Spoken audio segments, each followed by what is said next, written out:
The way through the challenge is to get still and ask yourself, what is the next right move? Not think about, oh, I got all of this stuff. What is the next right move? And then from that space, make the next right move and the next right move. And not to be overwhelmed by it, because you know your life is bigger than that one moment. You know you're not defined by what somebody says is a failure for you, because failure is just there to point you in a different direction.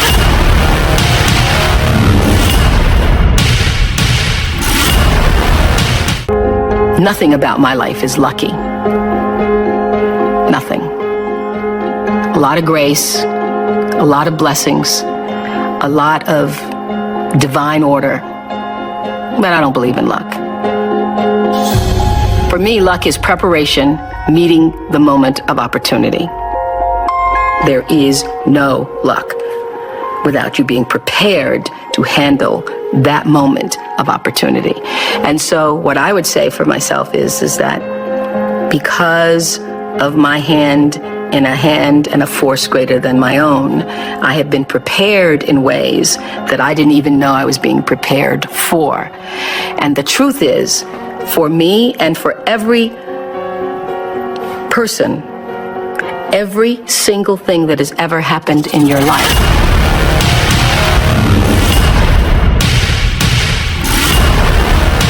I say to my girls all of the time that your real work is to figure out where your power base is and to work on the alignment of your personality, your gifts that you have to give, with the real reason why you're here.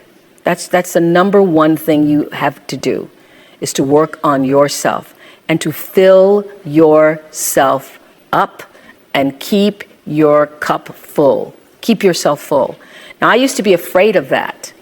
I used to be afraid, particularly from people who say, oh, she's so full of herself. She's so full of herself. And now I embrace it. I consider it a compliment that I am full of myself. Because you only when you're full, I'm full, I'm overflowing, my cup runneth over. I have so much to offer and so much to give. And I am not afraid of honoring myself. You know, it's miraculous when you think about it.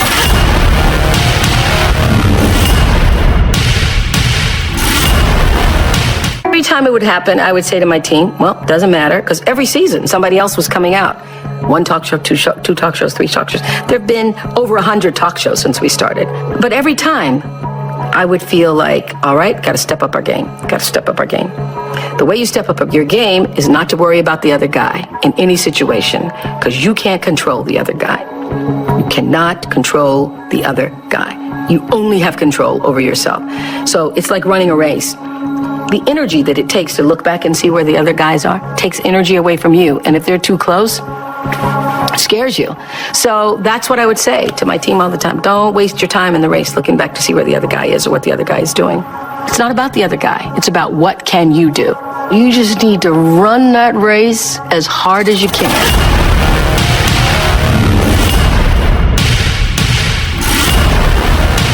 My life is fueled by my being. Yep. And the being fuels the doing. So I come from a centered place. I come from a focused place. I come from compassion. It's just my nature. I come from a willingness to understand and to be understood. Right. And I come from wanting to connect. I mean, the secret of that show for 25 years is that people could see themselves in me. All over the world, they could see themselves in me. And even as I became more and more financially successful, which was a big surprise to me, I was like, oh my God, this is so exciting. You mean you got more than that 30,000? I got more than 30,000 by the time I was 30. But what I realized is through the whole process, because I'm grounded in my own self, that although I could have more shoes, My feet stayed on the ground, although I was wearing better shoes. These are kind of cute today, too. So I could keep my feet on the ground, even though I could get more shoes. And I could understand that it really was because I was grounded. Was doing and continue to this day to do the consciousness work. I work at staying.